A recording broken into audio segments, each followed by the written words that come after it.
नमस्कार, मी संस्कृती आणि आपण पाहत आहात नवा मराठा।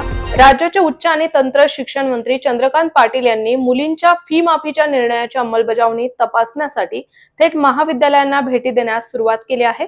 याचाच एक भाग म्हणून त्यांनी पुण्यातील गरवारे महाविद्यालयाला अचानक भेट दिली। यावेळी त्यांनी तेथील विद्यार्थिनींशी संवाद साधून त्यांच्या अडचणी आणि समस्या जाणून घेतल्या।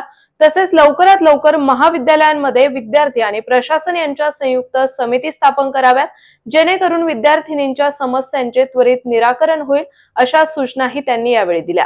उच्च शिक्षण विभागाचे संचालक शैलेंद्र देवळानकर आणि सहसंचालक प्रकाश बच्छाव हे देखील भेटी दरम्यान उपस्थित होते।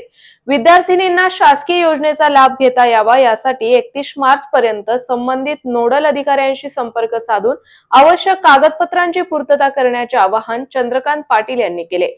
उच्च शिक्षण घेऊ इच्छिणाऱ्या परंतु आर्थिक अडचणींमुळे शिक्षण घेऊ न शकणाऱ्या मुलींसाठी शासनाने मोठा निर्णय घेतला आहे। व्यावसायिक आणि वैद्यकीय शिक्षणाचे शुल्क पूर्णपणे माफ करण्याचा निर्णय घेण्यात आला। त्यामुळे राज्यातील मुलींचे उच्च शिक्षणातील प्रमाण वाढण्यास मदत होईल, असा विश्वास व्यक्त केला जात आहे।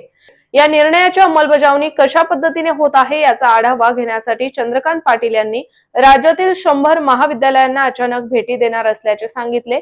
कमवा आणि शिका या योजनेअंतर्गत शिक्षण घेणाऱ्या विद्यार्थ्यांकडून भत्ता वाढवण्याची मागणी करण्यात आली होती। या मागणीचा सकारात्मक विचार केला जाईल, असे आश्वासनही त्यांनी दिले आहे। उच्च आणि तंत्र शिक्षण संचालनालयाकडून भरारी पथकांमार्फत विद्यार्थिनींच्या तक्रारींची दखल घेतली जाईल, असेही नमूद करण्यात आले। तर अशाच माहितीपूर्ण बातम्यांसाठी चॅनलला सबस्क्राइब नक्की करा।